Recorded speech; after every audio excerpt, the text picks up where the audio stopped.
ખાવામાં સ્વાદિષ્ટ અને હેલ્ધી એવો ગોળમાં અડદિયા પાક બનાવવાનો ચાલો આપણે શરૂ કરીએ।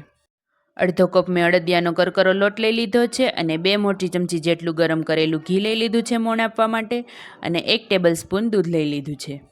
હવે એને લોટમાં આપણે ગાંઠો ભાંગતા જઈ અને મિક્સ કરી લેવાનું છે અને એને આપણે 15 મિનિટ માટે રેસ્ટ આપી દેવાનો છે। 1 કપ લોટમાં સામે આપણે 1/4 કપ જેટલો માવો લેવાનો છે, તો ચાલો એને પણ શેકી લઈએ। ઘી છૂટું પડે ત્યાં સુધી આપણે એને શેકી લેવાનો છે। હવે જેટલું ઘી આપણે મોણ આપવામાં લીધું હતું એટલું જ ઘી આપણે હવે ઘી સારું એવું ગરમ થઈ જાય પછી આપણે મોણ આપેલો લોટ એમાં નાખી દેવાનો છે અને એને સરસથી રીતે શેકી લેવાનો છે। તવીથાની મદદથી હલાવતા જઈ અને આપણે લોટ શેકવાનો છે, નીચે દાજી ન જાય એનું ધ્યાન રાખવાનું છે। સાવ ગોલ્ડન બ્રાઉન થાય ત્યાં સુધી આપણે એને શેકવાનો છે।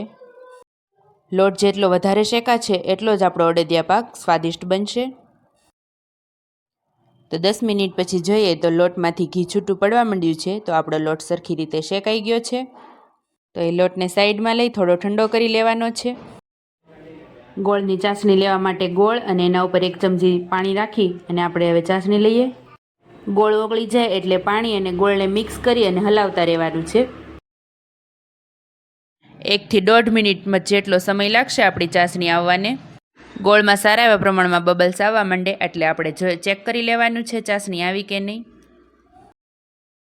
ખાંડની જેમ ગોળની પણ આપણે એક જ તારની ચાસણી લેવાની છે। આવી રીતે ચેક કરતા હોય ને તાર તૂટે નહીં એટલે આપણી ચાસણી આવી ગઈ છે। આપણે શેકેલા લોટને ઠંડો કરી લીધો હતો, હવે આપણે ચાસણીને પણ ઠંડી કરી લેવાની છે થોડી વાર માટે અને આપણે બધું ઉમેરી દીધું છે, તો પહેલાં એને મિક્સ કરી લઈએ। ડ્રાયફ્રૂટ, માવો, ગુંદ બધું મિક્સ થઈ ગયું છે, તો હવે આપણે ચાસણી પણ ઉમેરી દઈએ। ચાસણી ઉમેરાઈ ગયા પછી આપણે એને સરખી રીતે મિક્સ કરી લેવાની છે। સરખી રીતે મિક્સ થઈ ગયું છે તો આપણે એક પ્લેટમાં એને ટ્રાન્સફર કરી લઈએ। તો તૈયાર છે ટેસ્ટી અને હેલ્ધી એવો આપણો અડદિયા પાક।